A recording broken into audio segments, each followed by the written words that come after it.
Accessing library computer data.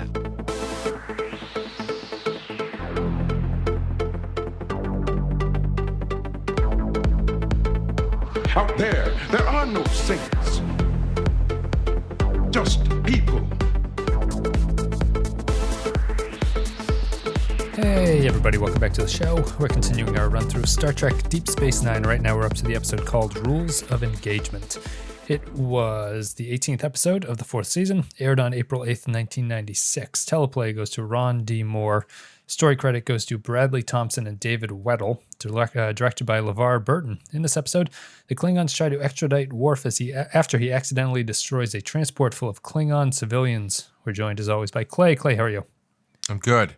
This is why you don't sleep on the Defiant, because you're sleeping, then all of a sudden you wake up, you don't know where you are, you kind of like still groggy, and you accidentally blow up a ship full of kids. Yeah. You run out in a hazy dream state of slow motion and bloodshed and Klingons cheering in the bridge. You've just got your like Federation issue tank top on and boxers, and you haven't had time to put your suit on. Yep. And then or your little Klingon chain thing that he wears, the little sash thing. You accidentally say fire when you meant to say coffee. A common problem. Anyway, we're going to be talking about Rules of Engagement.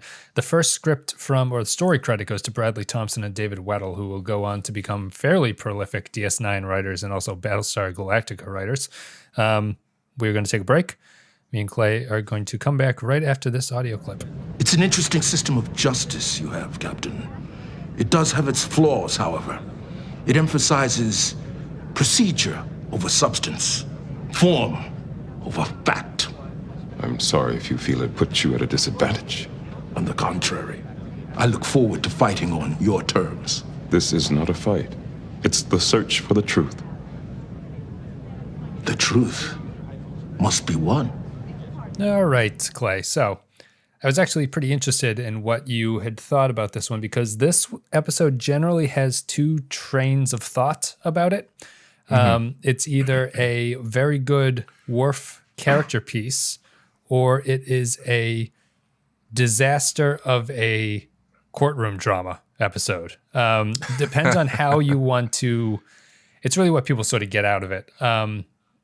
What did you think before I say what I thought? So to clarify what I meant, people either have a lot of problems with the way that the courtroom stuff works out and the sort of logic of the courtroom scenes. And then the other thing is that, well, I can look past that and see this as a character episode with some other sort of neat things going on. And I was wondering what you thought about it.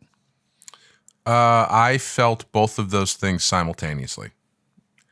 I really liked the idea of putting Worf's Klingon nature on trial. And I thought the character stuff was pretty good. I thought the cold open I thought was great. And I thought the final scene was great. But yeah, the way it ended up playing out, like as they got into it more and more, my brain started to get a little like twisted up about what exactly we were doing here. Mm-hmm. Because there's a certain I liked that the admiral was a Vulcan, because I feel like that's the only way you could possibly have hoped to win this argument, because it's not based on any sort of like fact or X, Y, and Z. It's based entirely on, well, he has shown that he will act like this way, so logically you can deduce that he would also act this way in this other situation. Yes. Worf's character is on trial as opposed to more about the criminality of the event, which is a contradiction of the criminal justice system, sort of. Like it's the confusion I run into is that the episode is saying that Worf is going to go through this Federation trial, and what they do is they seem to sort of mix Klingon judicial stuff into it, where the Klingons would be very concerned about his sort of character and whether or not he was capable of doing this. And then the other aspect would just be the sort of Federation's, sort of law and order approach to it. And they kind of slam into each other in this episode. Yeah, I was running into like a logic problem. Well, I don't know if it's a logic problem, but it's like the Klingon lawyer is arguing that he should be extradited to Kronos to face a Klingon jury or Klingon courtroom or prosecution because he acted too much like a Klingon. But by that metric, what he actually did was not bad. Right. Yep. So if you did bring him to Kronos and prosecute him there, they would probably say, yeah, no, that was totally fine. Yeah, yeah. So like that's the disconnect where I feel like it's a better idea than it was. Honestly, you know how I think this would have worked a little bit better is if the prosecutor had been Cardassian. I mean, it loses the trying to get one up on the Federation, sort of. Yep. Because the Federation is currently friendly with the Cardassians, but you could use it as like that way. It would make more sense though, because then you could argue that he needs to be extradited to Cardassia because we are currently at war with the Klingons, and he acted like a Klingon, and he ended up getting a bunch of civilians killed or some shit like that. Yeah, it's I don't really know why you'd want to tell that story, but I think it would make a little bit more sense to do it something like that. It's funny. I was thinking that my solution would have been I didn't really while the Klingon lawyer is kind of a cool concept and something that's unique to anything we've ever seen before. I was wondering if it would have made more sense if they went the measure of the man route and it was a Federation prosecutor. In an effort to sort of that works too. Appease the Klingons, they've decided that we'll have a Federation person prosecute, and then Worf is stuck in this sort of no man's land where it's the Federation is worried about whether or not his Klingon character is a downside to him being in command of the Defiant in an area where there's a lot of war stuff going on. As you were saying, the problem is that it's a Klingon lawyer, and while I like the concept there, I don't really know how this Klingon lawyer works in the universe of the Klingon culture. I don't understand what he's like or if he's respected when he goes back home, because Worf here has a very appropriate Klingon response to him when he starts to try to trick him with questions. Worf is like, "Will you just shut up and fight me?" Yeah. So I don't know how the lawyer in Kronos would actually work in a real, like, in-universe. But the bigger problem...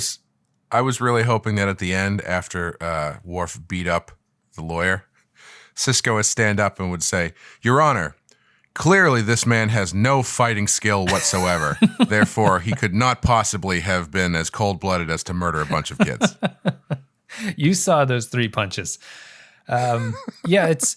So the problem is that the Klingon storyline is a little bit odd. Like, I don't even really, the Federation and the Klingons are not friendly with each other at this point, right? So what is the situation where the Federation would be willing to hand over an officer to an enemy? You know what I mean? Like, it doesn't make any sense. They would keep that in-house. So sending him back to the Klingon Empire doesn't really make a lot of sense. And I feel that the confusion about the courtroom scenes sort of blends into all of that, where after a little bit of time, it becomes very unclear what both sides are arguing about and whether or not it has any place in a courtroom. And I do find that a little bit distracting, although my opinion is that the character stuff and the way that they tell this story overrides all of the logic inconsistencies I have with the story. I kind of ignore it in a way that I would ignore any sort of medical diagnosis on ER. I'm just along for the ride and just saying, like, this is fine, like, this will be good. I think that direction-wise, this is maybe one of the strongest directed episodes of Star Trek I've ever seen.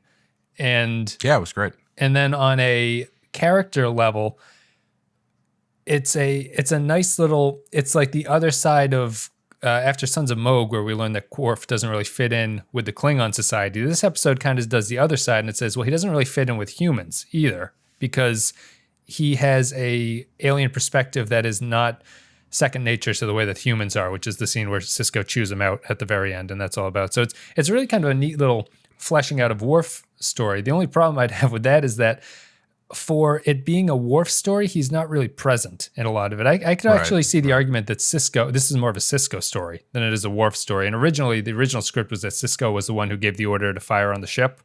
But so what would you think about any and all of that if you want to react to what I just blathered on about?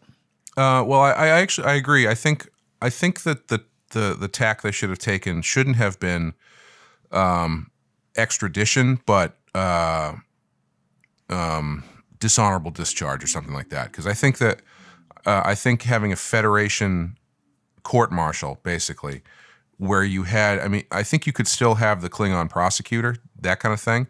But I think it should have been, I think it makes more sense if you are indicting Worf's Klingon-ness in the, as it relates to his status in the Federation, right, than it does to be like, oh, we need to bring him back and you know, do this ourselves. I think it would be easier, and they would have an easier time just like sniping him out from the Federation than they would like extraditing him, you know? Yeah. Well, what I think they're trying to do is that they're trying to balance this sense of, they have this sort of pretty awful scene actually, where Sisko, at the very beginning, Sisko and the Klingon lawyer are walking through the halls, and the Klingon lawyer is explaining to Sisko why this is so important that the Klingons win this fight, this law fight. Like, they're like, you know, once we prove that Worf did this, the Federation will have a black guy, and you guys will have to back off, and we'll just start annexing Cardassian territory again.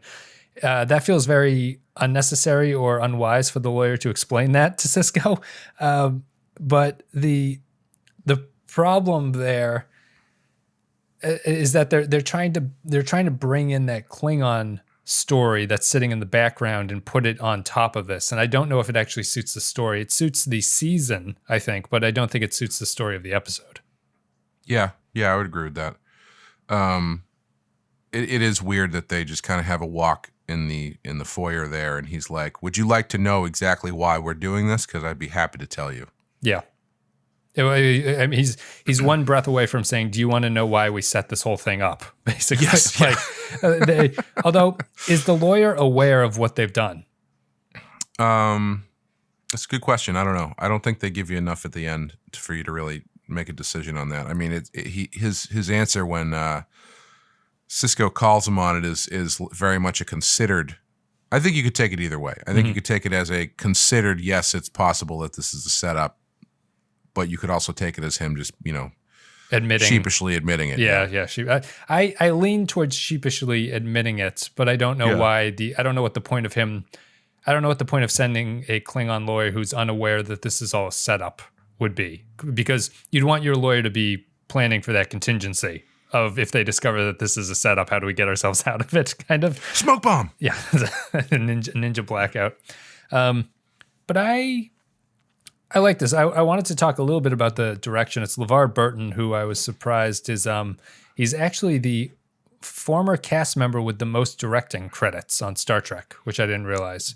That's surprising. I just assumed that would be Frakes, but that's interesting. Yeah, I would have assumed it would be Frakes. It's Burton. He does this, and he does a bunch of Voyager episodes as well. So he does probably 2 each DS9 season, maybe 2 each Voyager. I thought that this was... I really love the scenes of them talking to the camera and breaking the fourth wall, and then as if they're talking to the courtroom. It's something that I don't think the show has ever done it before, and it worked really, really well. It elevated... I'll just to tie it in and then throw it over to you. It elevated the fact that generally Star Trek does courtroom stuff very badly. That's my take of it. Like the original series had the menagerie and it had court-martial, and those were all very, very bad scenes, very, very bad episodes. It had Turnabout Intruder, which was one where Kirk as a woman was a courtroom scene as well. And TNG never really did a great job with it.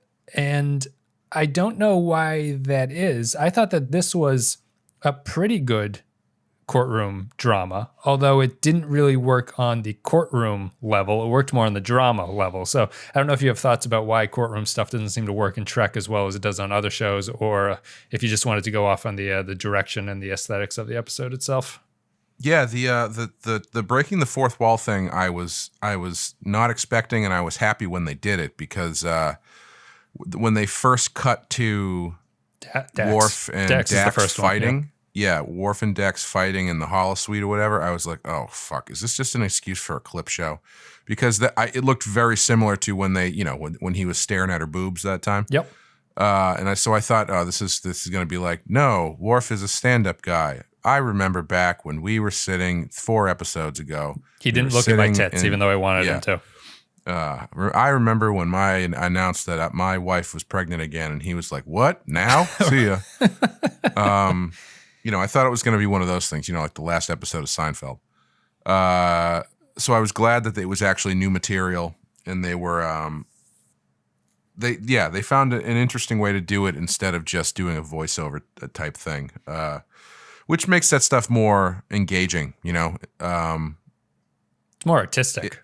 It's I feel like I just saw something recently where they did the exact same thing.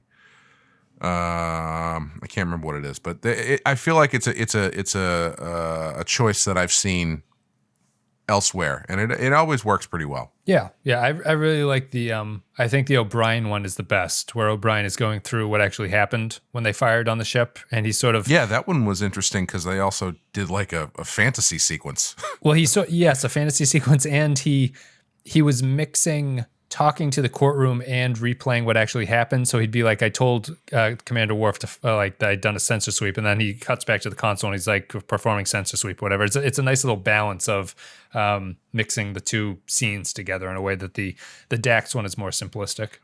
Yeah, I think jumping just away from the aesthetics for a second, if you want to, I think the O'Brien one is probably the most problematic of the courtroom instances, because they're basically the guy's saying like, listen, I know you're not a captain, you're not even a commissioned officer, but let's just say for the sake of argument, you are the captain of this ship. Yeah.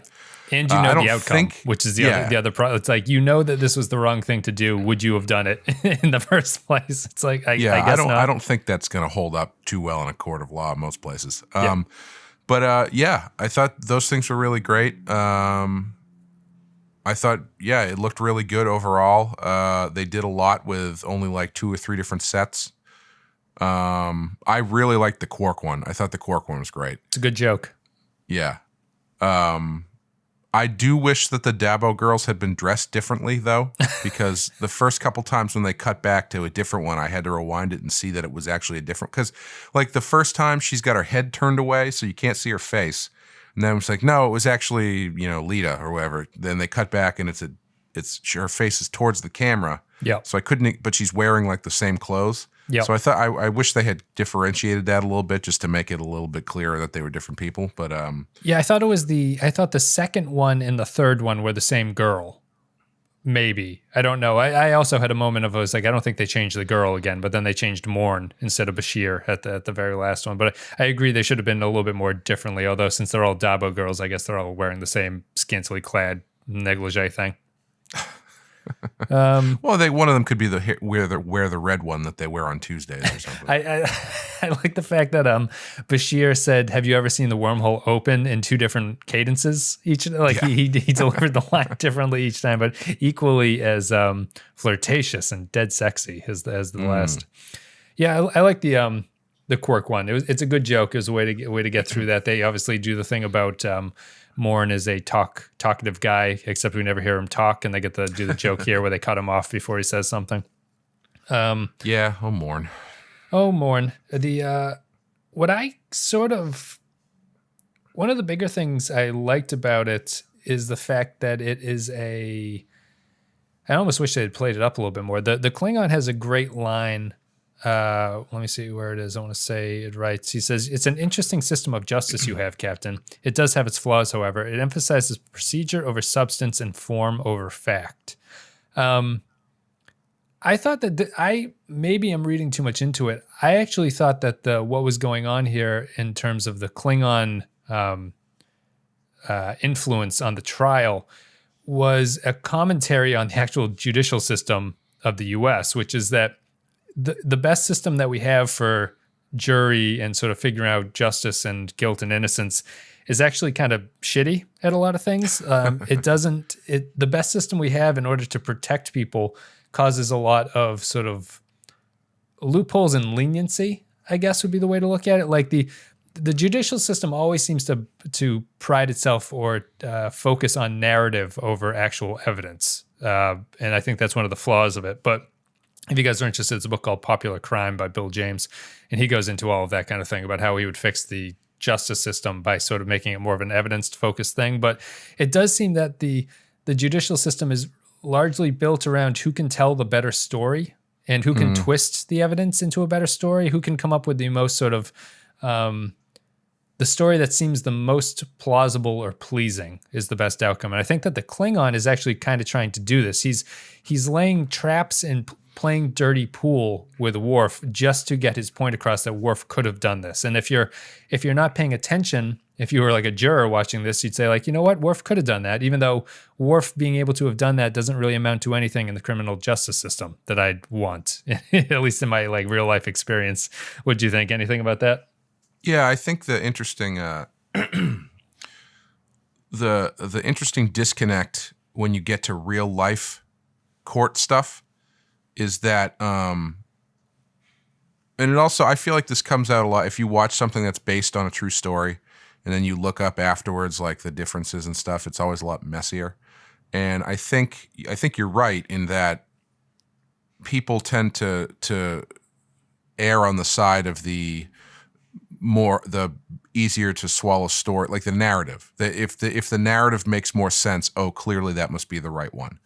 And in real life, that is not, I was going to say always, but that's not usually the way it works, unfortunately. Yeah. There are plot holes in real life that exist, probably honestly more than there are in fiction. Yeah. That make it difficult for you to connect certain dots, and which is, why evidence in those cases are so important, because, and not to go on, we can turn this into the U.S. criminal justice podcast if you want to, but I am a JAG lawyer, and I've watched it. But I've watched it on JAG. All of the things that are the cornerstones of fictional courtroom drama, lie detector tests, eyewitness accounts, confessions, all those kind of things are not really that reliable for the most part in real life. Yeah. So yeah, it is. I think it's easier for people to go with the story that makes the most sense, as opposed to trying to wrap your head around exactly how and why these things happen. Yeah, I mean, what should be in the episode a pretty cut and dry case of the Federation investigating whether or not Worf acted improperly, which the Federation outcome seems to have been. Sisko's take, which I would sum up as the Federation's take at the end, is that you made a big mistake. You need to learn from it. But it's not something it's an understandable mistake, but it was still a mistake. And the Klingon aspect of it is a very confusing sort of insertion of you made this mistake, now you should come back and we need to punish you, as we talked about earlier at the top of it. But it's the cut and dryness of it, the sort of cold, hard analysis of what Worf did when it's clear that he never did anything wrong. And also the Klingon lawyer is like, we know he didn't really do anything wrong. We're just kind of trying to prove that he could do it again or something like that. It's an interesting story. Like the whole situation is interesting because it's like, why, if you look at it just by what they present you in this episode, I would argue that he didn't really make the wrong decision. I mean, the way that they break it down at the end, yeah. I mean, by that metric, if the Federation is being that much more considerate about stuff, even in wartime, then yeah, he'd made the wrong decision. But I mean, he assessed the situation with these attacking birds of prey. He figured out the pattern, and he took the shot, and he was wrong. But the other questions I had were like, why was there civilian transport and just cloaking its way through the middle of a fucking battlefield? That's the big problem. I think the script is actually unfair to the conflict, because why? I feel like a slight adjustment, like if that thing had decloaked behind them, and it was just like, they're like, oh, we're being surrounded, and he fired. But a civilian, I know it didn't actually happen. Whatever they did, I don't even know if there were people on that freighter. It seems to be not the case that there was no one on there. It was all just a setup, and they did it just to have him shoot it down. But why? I honestly feel like in a real world situation, that would be taken more of as like, that was pilot error on the freighter's part. Like why was the freighter going over there and getting right up into the grill of the Defiant as it's shooting at other things? It seems like they and also, made a big why mistake. did he decloak? Right. Yeah. You know, like he drove right up in front of the guns and took his cloak off. Yeah. I mean, I think honestly, if I was Cisco, despite the Federation's standpoint of, you made the wrong decision, you should have waited, et cetera, et cetera. If I was Cisco, my counterpoint to that in the trial would have been, well, okay, let's say you're right. And for a second that the Klingon nature is bloodlust and battle and all this kind of stuff. Couldn't we then assume that the driver of the Klingon driver of this transport felt the same? Or maybe he does say something like this. Maybe he does. I can't remember. But couldn't we assume that he was doing the same thing and then decided to engage the Defiant in this fight? Mm-hmm. You know, that why is Worf the only Klingon in this situation who has to be taken to account for this, supposed understanding of Klingon nature? Yeah. Do you think that the ending? I like the ending scene. It's a very. I would have written this whole narrative about like, and that's why, and that's the point when the driver of the transport ship decided to take the controls and enter the fray and attack the Defiant head on. And then if the guy objected, I'd be like, well, everything I said is based in just as much fact as everything that you're saying. So technically, I'm not wrong. Yeah, you can put the freighter captain on the witness chair, or put him on the stand and say he either acted like a Klingon or he didn't act like a Klingon. In my opinion, he acted like a Klingon, so he died honorably, I suppose. Right. The ending scene. Do you think that we've gotten a lot of Worf this season, right? Yeah. Well, I mean, you got him. You may as well use him. Yeah, is it too much Worf, or do you think that what this episode did showed something new about him? I don't know if I would say it's too much, because I feel like they're using him fairly smartly, and I think what they're doing with him is more than they've ever done on TNG, where they're actually taking the time to like really dig into his character in ways that they really only did with Data on TNG. Yeah. Like he's the only person who really got like a deep dive on his whole thing. And having this new toy to play with, it seems like they're having fun figuring out how he can fit in and how he doesn't fit in, and how his culture and ideals clash with everything that's going on with the Federation. And it's, I understand why they're so interested in playing with him, but I don't think he's been too intrusive. I think they've been doing it pretty well. Yeah, I kind of think of both ways. I think he's been there a lot, but I also think that we're learning new stuff about him each time. Yeah.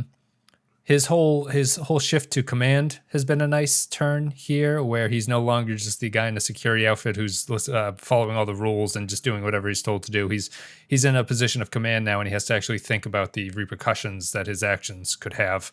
And that's what Cisco is chastising him about at the very end. But I think that it shows you that it continues the thing of Worf isn't even aware of himself, because he didn't realize that the feeling he had and maybe the subconscious desire to go on this mission was to get some kind of revenge against the Klingon Empire for what they did to him. And him realizing that is like his Klingon nature. It's a realization that despite the fact that he's always wanted his Klingon nature to be true, and he tells the lawyer here his heart is Klingon, even though he was raised by the Federation, he now knows that if he can't go back to the Klingon Empire, having that Klingon heart is actually a downside for the Federation, which is a neat little twist on the characterization to that point. Like, if he's a man who can't belong back home, but his heart is of his home, then his new homeland is a very much a possible victim of his original heart. It's a nice little twist that he's a man who can't really belong anywhere at this point, and it's more to the tragedy of Worf. Yeah, man, that's why he's so into the Sisters of Mercy and the Cure and stuff. Sitting alone on the Defiant.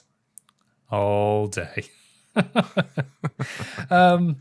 I think that's it. Did you have anything else you wanted to talk about with this one? We talked about the structure. I really liked it. Talked about the take on the justice system, which is something that I think I haven't really read that much about for this episode, but it's something that I thought was really interesting. Just that sort of cynical take of justice. It's not American, but justice in general. And then let me see here. No, that's pretty much it. Did you have anything else that you wanted to talk about? Not really. I think we pretty much hit everything. Yeah, I love that end scene. I really liked the way that it was set up.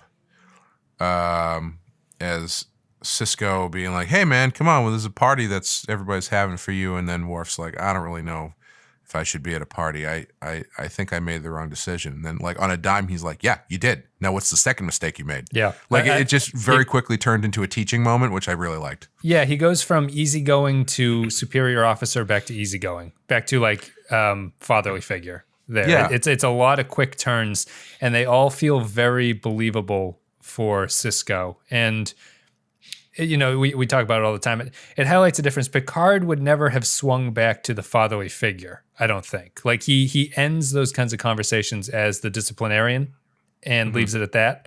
And Cisco opens with the disciplinarian, and then he moves into I kind of relate to what you're going through. Command isn't easy. You got to suck it up. You're going to get some bumps and bruises along the way, but let's see what you got. Well, what I really liked about it was that it was the kind of situation where technically Worf didn't really make the wrong decision, like in the larger scheme of things. So Cisco wasn't gonna chew him out for it.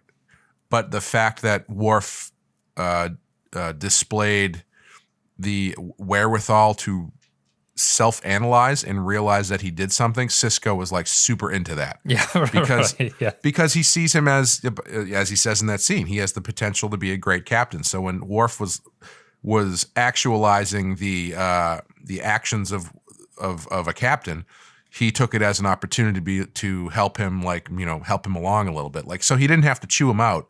Where they very easily could have had that scene be like after it was done, after the trial was done.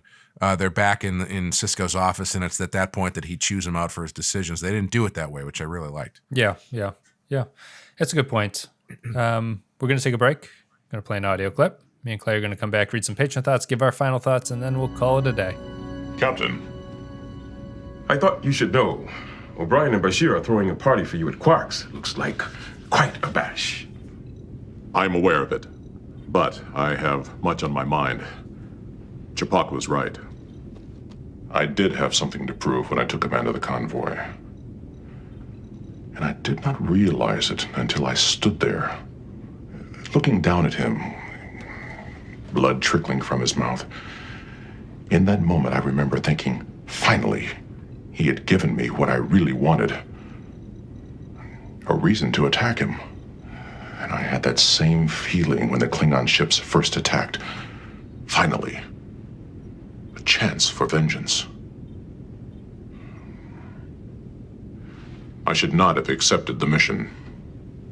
I'm glad you realized that. All right, everybody. So if you support the show on patreon.com/thepenskyfile, you get to leave your thoughts about upcoming episodes. We'll read them on the show, starting with Holly McLaughlin. Rules of engagement. I always wondered how in the world the Klingons ended up with doctors or scientists when their whole ethos is warrior, warrior, warrior. This one gave us our answer. Klingons get attorneys from eloquent members of their society who conceive of the courtroom as a battlefield. They probably get doctors the same way, bravely doing battle against the enemy of disease. Dorn's acting is exceptional in really this one, and the courtroom testimony is all fantastic, especially O'Brien. I also love the idea of a Vulcan judge who doesn't let lawyers play stupid games, so a very strong 4 in my book. Christopher, even though she kind of did let him play stupid, because when he's pushing him at the end before Worf punches him, yep, he's like that. That's television courtroom shit. That's not like if realistically that Vulcan would have been like, dude, stick to the fucking facts, guy. I kind of agree. I think the fact it's a Vulcan is more aesthetic than anything. Like the Vulcan judge doesn't really, that judge is more of a pushover than Lancito was during the O.J. Simpson trial. They're just allowed to do whatever they want in that courtroom. And she doesn't really have anything to She tells them to stick to the logical facts, but then kind of allows the Klingon to go off on a tangent about what possibly could have been happening with circumstantial evidence. Right. Christopher Sai, I'm sorry, I don't know how to pronounce this name. Rules of Engagement. This is one of my favorite episodes. The first I bothered to leave a thought for anyway. Top 10, but not top 5. LeVar Burton is starting to show his talents and flair here with the flashbacks being shot really creatively, and I can tell the actors enjoyed his direction in this one. The lawyer is great too. Dorn is at peak Worf right now. 5 out of 5. Wow. Zam Nuclear Wessel says, Rules of Engagement, I liked a lot of things about this ep, but I'm always a little uncomfortable because it reminds me of the Iranian airliner a U.S. ship shot down during the Iran-Iraq War, and this seems like a fantasy wherein they were right to do it.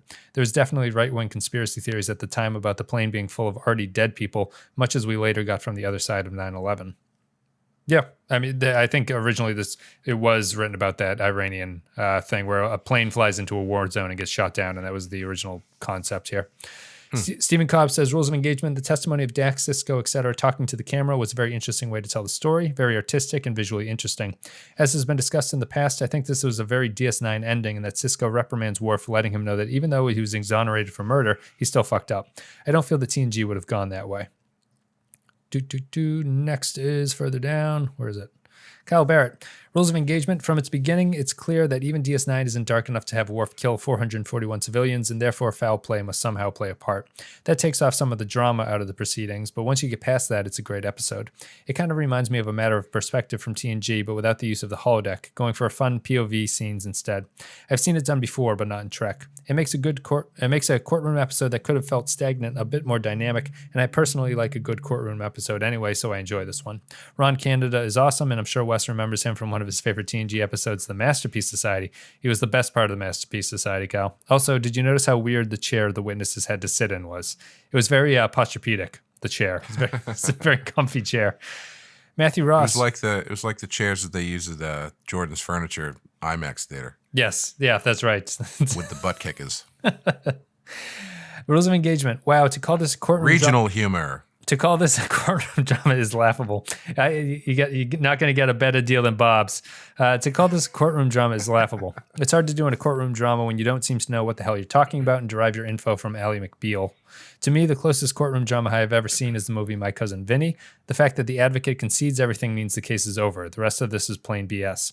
Cross-examining your adversary's counsel is even more problematic in real life. Hey, 2 days ago you watched something violent? That means you're violent. That's idiotic. There's no real cross. And why the hell was a Klingon ship riding along with the Cardassians, and why does a transport have a cloak? Seems suspicious. The joke of Moore not talking carries through as usual. The different perspectives were nicely done, placing the testimony on the sets and then the courtroom. Well acted, even though a bit of a ridiculous story. I do like the exposing of the dead survivors. That made the frustration a little less too. So when the Klingon lawyers meet at the bar over blood wine and discuss the contracts they slayed, I cross-examined him until he bled like the patak he was. Nick Sergey, Rules of Engagement. I really should have liked this episode more. There was a lot to like, including breaking the fourth wall by having witnesses talk directly to the camera. I happen to like the Klingon using passion against Worf, even conceding his case and seeing how Worf responds. Anyway, the reason I don't like it is the Deus Ex Machina ending. That being said, Ron Canada put up a good performance as the prosecutor. And the last one, Paul Evans. Nice to see a courtroom drama in a more dynamic style than talking heads in a room. The reveal at the end wasn't one that you could see coming, and that is not a good thing. The reveal at the end wasn't one that you could see coming, and that is not a good thing in a mystery story.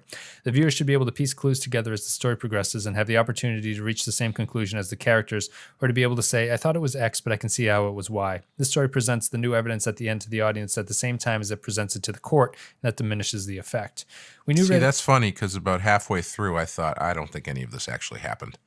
Like, I figured that's how it was going to end, but it wasn't. That was based entirely on, like, TV logic and nothing to do with the writing. Yep. I mean, but even which is really interesting when you can break stuff down like that. Like I was watching Broadchurch, which I think the first season of Broadchurch is one of the best first seasons of TV I've ever seen, and it's a murder mystery. And then at a certain point, I figured out who the killer was, based solely on the fact that he was the only other actor who had lines that they hadn't focused on. Yep. Yes, you're always those kind of mystery things, you're always kind of stuck in that position. Like if it's someone that you see all the time, it feels cheap. And then if it's someone you've never seen before, it feels cheap. So you have to go with someone you don't really see all that much, but then you know who they are. You know their face when they turn out to be the killer or whatever at the end. Right. We knew right off the bat that Worf probably did not destroy the civilian vessel. DS9 was a darker series, but it still had lines that couldn't be crossed. It felt both a drawn-out experience finding out what happened, whilst at the same time feeling quite rushed to get to the finish line. It was strange that the argument in court caused the judge to threaten both parties with contempt, but Worf striking the prosecution did not get him an assault charge or even contempt.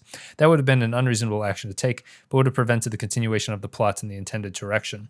Sisko got another chance to yell at people under his command, further continuing the season 4 streak, and Worf did deserve the dressing down he got. With the whole exchange between Worf and Sisko, you can see Ben being a very good mentor to a lot of the crew, giving them a bollocking when they need it and then giving them feedback on how to improve. He hasn't mastered the sandwich technique, but he's better at disciplining his crew than some other captains we've seen. Not sure what the sandwich technique is, but it sounds tasty. I think he means like start with a positive, then give him the negative, and then end with a positive. Gotcha.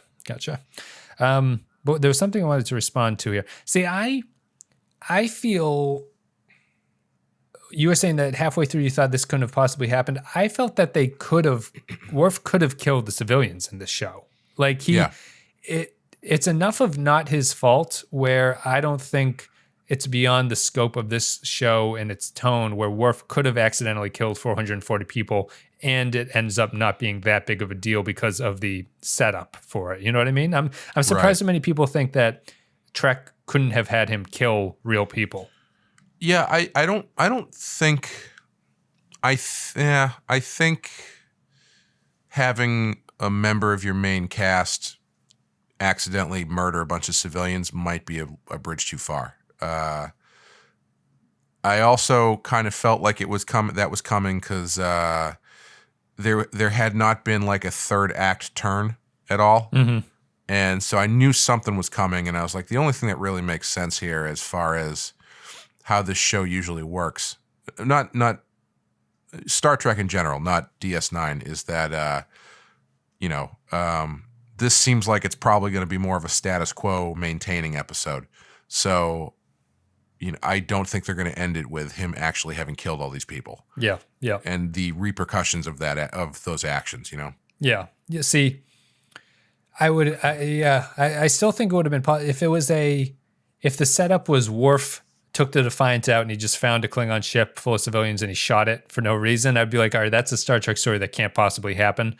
But I still feel, to me, this is enough of even from the outset, you get a sense of this is not really his fault. I mean, he made a mistake, but it's not really that big. Like, it's not, they're basically at war, they're under attack and everything like that. It doesn't feel that outrageous that would be the outcome, and that accidents do happen like that. I think they would have done it if it was like Barclay or someone a little bit more expendable than Worf. Yeah, that's true. He's fairly important to the series at this point. Anyway, I think that's it. Patrons, thank you very much for supporting the show. Thank you for leaving your comments. So Clay, I'm interested in what you thought here, because this is, before I say what I thought, this was an episode that I really enjoyed it until I started to think about it. So it's tough for me to rate it. But how about you go first? Let me know what you thought. Yeah, I feel the same way. When it started off, when they first presented the concept and everything, I was leaning towards 4. I don't know. It's tough because, I think there's a lot of great stuff in it. I'm gonna say low 4. I think. Yeah, I'd agree too. We're pretty much on the same page with the ratings here. I think this is better than average, but it has some really weird. It has some really strong material that has some really weird aspects to some of it. It's just for everything that it does, it takes 2 steps forwards and then 1 step back. So it is making progress in the right direction. It's I wish they could have been a little bit smarter than that. I wish they could have pulled that together. But for a courtroom drama on Star Trek, I think it works pretty well. I love the way it's directed. I love the script for the most part. I like the whole take on the justice system. I like the beginning and the end. It's one of the greatest cold opens, I think. It's a really great cold open, really artistic. And I don't know, I enjoyed it. Yeah, I think you talk about the sandwich technique. I think this has sandwich technique in spades. Where it's good stuff at the beginning, good stuff at the end, some pretty good stuff in the middle, but the turkey's kind of dry. Mm-hmm. That kind of thing. Where I think it gets a lot of pluses from me in the concept department, and the fact that they're trying some different stuff and like doing that fourth wall breaking stuff. And so there's like really good ideas in here, but I don't think it's totally, I don't think it's fully cooked, you know? At this point in the series, do you have any sort of take on the experimental nature of DS9? Do you think about that when you're watching it? This was an episode that really made me think about how DS9 was trying to do different things than the Star Trek that had come previously. And I think at this point in the series' lifespan, it's a very different show from TOS and TNG that came before it.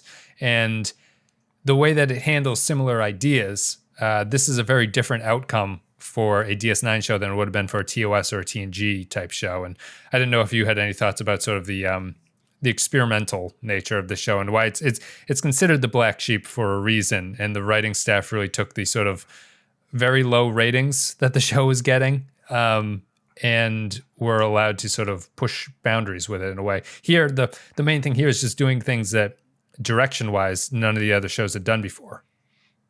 Yeah. No, I think it's great, because it always gives me hope that it's going to be a little bit more interesting than. That sounds negative, but I think I know what you mean. It's not when you can start a TNG episode that starts mediocre and you can expect what's going to happen for the rest of it. You know, and this is a little bit different. Like TOS and TNG are so formulaic, and I don't mean that in necessarily a bad way, but it's like there's a method to the madness on those shows. So you kind of know the structure you're going to get. You kind of know that, well, everything's going to kind of return back to normal at the end, et cetera, et cetera. With DS9, they kind of said, all right, we tried the formula. It didn't work. Let's break the formula and see if we can do some interesting new stuff, play around with some ideas. You know, all the stuff that I find interesting, they seem to be doing here. So that's why I've been really enjoying it. Yeah, they've and you're right. They were bad at the formula stuff for the first couple seasons, and it was a smart move to move away from it. But there's so much breathing space once they move away from that formula. Oh yeah. You know, it's just I think the franchise is built to handle that kind of stuff, and the show is really showing that it's capable of doing different things. And this, like the Worf arc, we've spent more time with Worf than I think we did on the entire run of TNG. In just a couple, half of a season or wherever we are now. It's been an interesting little experience. Yeah, definitely. Anyway, let's see here. I think that's that. So thank you, patrons. We're both going to give it a 4, kind of a weak 4, not one of the better ones. I think it's time to go because the work outside my house has started again, and my dog is shaking in his collar and tapping his feet all over the place. So. Guys, thank you very much for listening. If you want to follow the show, you can go on all the social media. They'll be in the links, video description, the podcast blurb, patreon.com/the Pensky File if you want to go there. I'm going to start putting out some more patron stuff, so you can look forward to that in November. I don't know if people are interested, but I'll put up a video of how I actually edit the podcast. I'll do that for this episode. So this will be the case test that you can see. I'll put that up as a patron video. I don't know if people are interested, but it'll be up there. And then let's see, Discord, blah, blah, blah, Patreon, blah, blah, blah. Rate the show on iTunes. Great big help. Clay, anything you want to say? No. Today's Wednesday, right? Today's Halloween. Yeah, Poser 3 comes out today. So if you happen to be in the area of a comic book store and you feel like picking that up, I'd be much obliged. And listen to the Badass Podcast with me and Sean talk about Batman the Animated Series. I just got my Batman Blu-rays in, so I'm all ready to do season 2 and beyond of the podcast, even if it's just me talking into my own wall. There's 109 episodes of that? Sure. Yeah, it's what's interesting is they I was flipping through it, the discs, and it's broken down by the original season structure, not by like the Amazon listing and stuff. So there's 5 discs worth of season 1, and then like seasons 2 and 3 are like 2 and 3 discs. Yeah, because season 1 is like 50 episomes or something, it's isn't it? 60 or 62, I think. Okay, yeah. They really front-loaded that order. Yeah, no, I mean, we talked about that a little bit on the show, where that seems kind of unheard of, that they were like, let's just do 3 years worth of this sight unseen. Yeah, I mean, I wonder what the standard order. I would have thought that the standard order for animated show back then probably would have been slightly more than a network show. So I would have thought 30 would have been a good amount. Like they were doing 24-hour-long dramas in a season. I feel like they could have done 30 half hours or something like that, maybe even more, but who knows? Yeah, check out Badass. It'll be up there. The link will be in the description, blah, blah, blah, all that stuff. You guys know how to find it. Navigate the internet. Everyone knows how to do that. Clay, thanks for coming on. Yeah, thanks for having me. And I think that's pretty much it. We're done with the rules of engagement. The next episode is going to be Hard Time. We're going to have a patron on for that one. Hard time. Hard time. We have a patron on because he booked his appearance before I changed the patron thing. So it's one of the few remaining patron guested episodes that we have. And Matt's I'm going to try not to do that entire episode as Dusty Rhodes, but I make no promises. No, I'll do a lot of EQ on the back end to sort of fix these things. Guys, thank you very much for listening. Thank you for supporting the show, and we'll see you next time.